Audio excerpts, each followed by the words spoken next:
The streets of Genoa City are alive with tension this Friday, February 27th, as old rivalries, dangerous schemes, and high-stakes ambitions collide in ways that could change everything.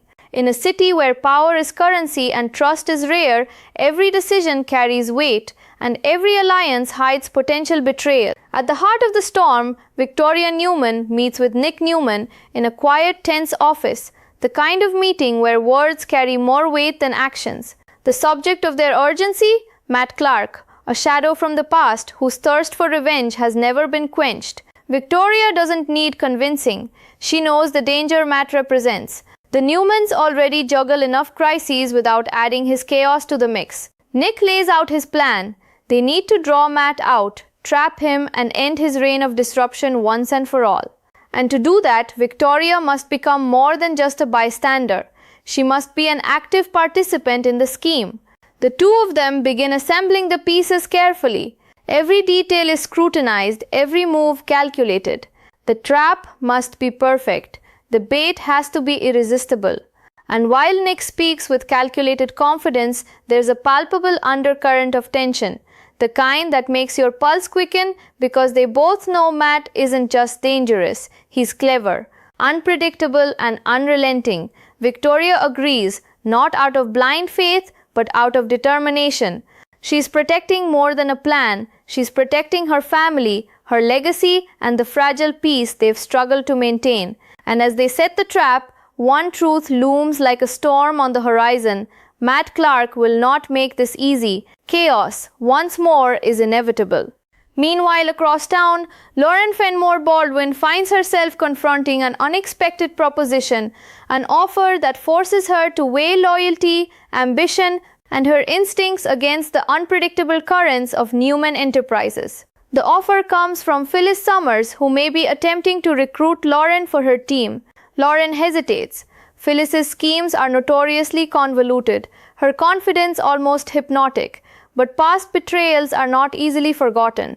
There's also the possibility that someone else may seek Lauren's help to reach Phyllis, a friend hoping she can act as a bridge, a voice of reason in the middle of a storm. But Phyllis is never easily reasoned with. Her mind runs on strategy and instinct, and her confidence could become her downfall if she miscalculates. The danger Phyllis is flirting with is subtle but significant. Kane Ashby has planted the idea of tricking Victor Newman into believing he's won, but the truth is, if Phyllis isn't careful, she could end up outplayed. In Genoa City, hubris is often the first step toward a fall. Phyllis's desire to control the outcome could blind her to the ways she's being maneuvered, and if she follows through with Kane's plan, she risks losing everything, including the empire she's fought so hard to secure. Elsewhere, the tension shifts from corporate scheming to personal stakes. Audra Charles finds herself in a position of influence just when it's needed most. She notices Sally Spectra teetering on the edge of a potentially disastrous decision, one that could threaten the Newman media acquisition and undo everything they've worked to build. Sally's uncertainty is visible, almost painful. The temptation to walk away is real, but Audra steps in, firm, decisive, and unwavering. She urges Sally to stand her ground, to recognize the strength she possesses, and to resist the pressures that could derail her ambitions. And when the threat of manipulation looms, whether from Adam Newman, Chelsea Lawson, or another schemer lying in wait, Audra becomes the line of defense that might prevent disaster. Her actions are bold, courageous, and entirely selfless. For Audra, this isn't about power, it's about loyalty and vision. Her intervention ensures that Sally can hold on to her dream, that Spectra Charles Media remains intact, and that their foothold in the city doesn't slip away under the weight of manipulation. For Sally, it's a lifeline. For Audra, it's a reminder that courage often requires risk. Back with the Newmans, the tension escalates. Nick and Victoria move carefully, aware that Matt could strike at any moment. Every call, every meeting, every seemingly innocent maneuver is part of a delicate dance, one that requires perfect timing. But despite their preparation, uncertainty lingers. Matt Clark is nothing if not resourceful, and the moment he senses the trap, the consequences could be explosive. Phyllis too is at a critical juncture. Her confidence, built on past victories, blinds her to the precariousness of her position. Kane's suggestion to deceive Victor feels ingenious to her, but the more she invests in the scheme, the more she exposes herself to risk. Victor Newman doesn't forgive easily, and he doesn't lose without ensuring others pay. If Phyllis underestimates him, she could be the one left standing amid ruin. Lauren watches the unfolding drama with a mixture of concern and insight. She knows that Phyllis's choices are dangerous, but stepping in carries its own risk. If she intervenes too soon, she could disrupt the delicate balance. If she waits too long, she might be powerless to help. The tension throughout the city is mirrored by moments of quiet reflection. Audra, having safeguarded Sally's path for now, doesn't let her guard down. Nick and Victoria prepare for the confrontation they know is coming. Phyllis continues on a path she believes she controls, and Lauren contemplates the role she might play in guiding the outcome of a story that's far from over.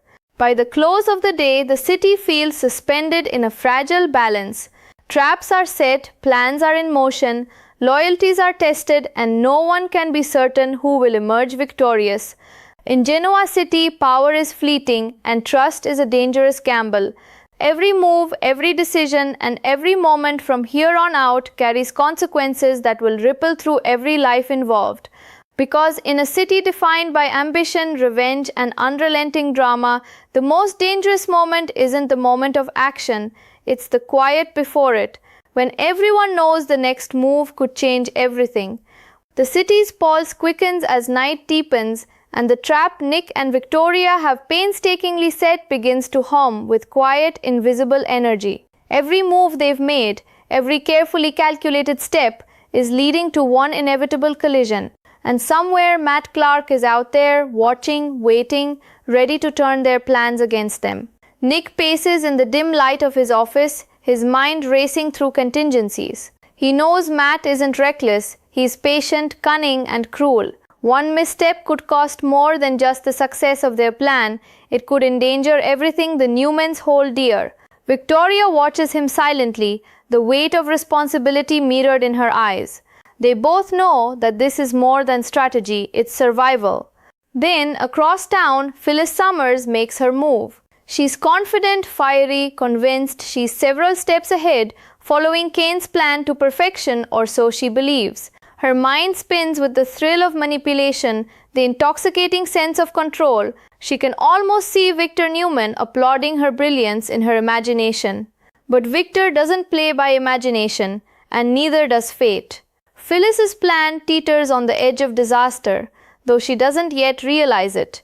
Kane's suggestion to make Victor think he's won is clever, but cleverness has a way of backfiring when arrogance blinds perception. Phyllis is so focused on outmaneuvering Victor that she fails to notice the cracks forming beneath her feet. Every confident step forward is a step closer to losing control and perhaps the empire she thought she could bend to her will. Meanwhile, Audra Charles continues her work with Sally Spectra, a beacon of clarity amid chaos. Sally feels the pressure gnawing at her, tempting her to abandon the Newman media acquisition. But Audra is unrelenting. She reminds Sally of the vision, the work, and the legacy that cannot be surrendered.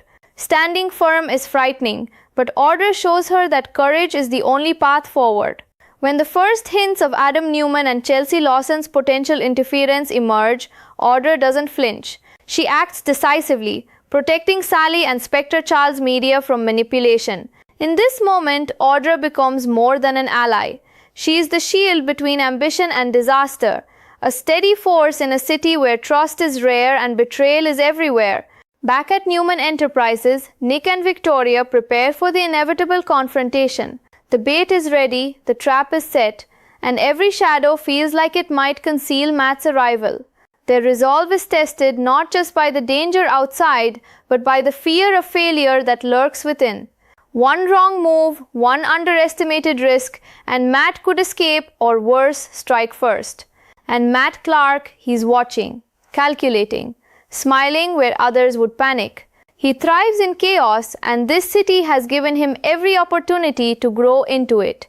He doesn't just want to survive, he wants to dominate. He wants revenge. And when he finally steps out of the shadows, the city will feel the weight of his wrath in ways no one can predict. Lauren Fenmore Baldwin watches these converging storms with quiet intensity. She senses the danger Phyllis is walking into, sees the risk in every confident gesture and every carefully timed move. She knows the city's stakes are higher than ever, and yet her own role is delicate. Step in too soon and she could tip the balance. Wait too long and she might be powerless to stop what's coming. In the quiet moments, Genoa City seems to hold its breath. Traps and schemes hum beneath the surface. Alliances are tested, and the choices made tonight will ripple through every life in the city. Some will triumph, some will stumble, and some will discover too late that victory can be a cruel illusion. Because in Genoa City, power is temporary, loyalty is fragile, and danger often arrives in the guise of opportunity. As Friday's episode closes, the sense of impending chaos is almost tangible. Nick and Victoria brace for confrontation. Phyllis moves deeper into dangerous territory. Audra shields Sally from disaster. Lauren watches, knowing the city's intricate web of ambition could unravel in an instant. And somewhere in the shadows, Matt Clark prepares to remind everyone that in Genoa City, no trap is perfect and no one is truly safe. The tension hangs heavy, the stakes could not be higher, and as the city drifts toward the next collision, one thing is certain: nothing in Genoa City is ever truly over, and the consequences of today's choices are only just beginning to unfold.